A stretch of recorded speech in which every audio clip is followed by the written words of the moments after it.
čestitke Čebelarski zvezi Slovenije za to vztrajnost, ki je pripeljala tudi do današnjega dne in vseh naslednjih, ki bodo še bolj se usidrali v zavest in podavest ljudi. Sam sem dan začel dan z mesenjem testa za medenjake. Moram reči, da se sicer presenečen, koliko masla gre not. Prosim, da je to cela kepa.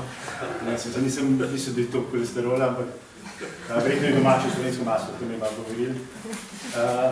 Moram pa reči, da Slovenci, oziroma slovenskih predstavnikov v Evropskem parlamentu je relativno malo, glede na številko več kot 700 poslancev, ampak smo pa opazni. Tako kot smo bili opazni pred kakšnim mesecem kot Slovenija zaradi znanih dogodkov, bomo tudi potem aprila, ko bomo promovirali naše čebelice in med, in tudi takrat bomo gotovo pritegnili veliko pozornosti, ker gre za produkt, ki je res edinstven in ki ima svojo ceno povsod.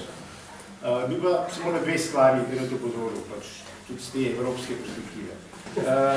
Moram pa reči, da me je spodbudilo razmišljanju v tej smeri, kako pomembna je pravzaprav naša slovenska hrana in kako pomembna je tudi ta vidik samozadostnosti v prehranskem delu.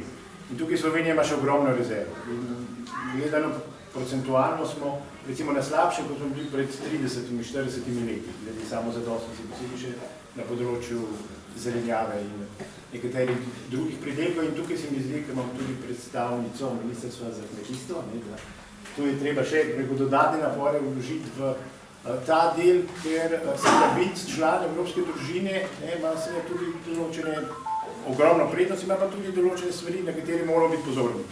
Zlasti glede hrane, semen, kvalitete in pa seveda udora, če rečem, izdelkov iz tujine na naše police, zaščite potrošnikov in vsega tega, kar pravzaprav ni nujno dobro tudi za naše ljudi. Zato se mi zdi pomembno biti pozoren tudi v tem evropskem prostoru na to, da seveda te velike multinacionalke ne usilijo, čisto svojega diktata, vključno z tistimi predpisanimi semeni, ki jih lahko uporabljamo, da seveda zaščitimo ta naš kmetijski prostor in da seveda tudi v teh mednarodnih čezatlantskih sporazumih se opremo temu, da bi podpisvali določene mehanizme, s katerimi bi lahko velike multinacionalke omejile naši državi, da bi zaščitila kvaliteto naše hrane. Zato se mi zdi zelo pomembno, da v tem delu, tako kot je Čebelarska zveza znala povezati in strniti ne samo slovensko stroko, ampak tudi mednarodno,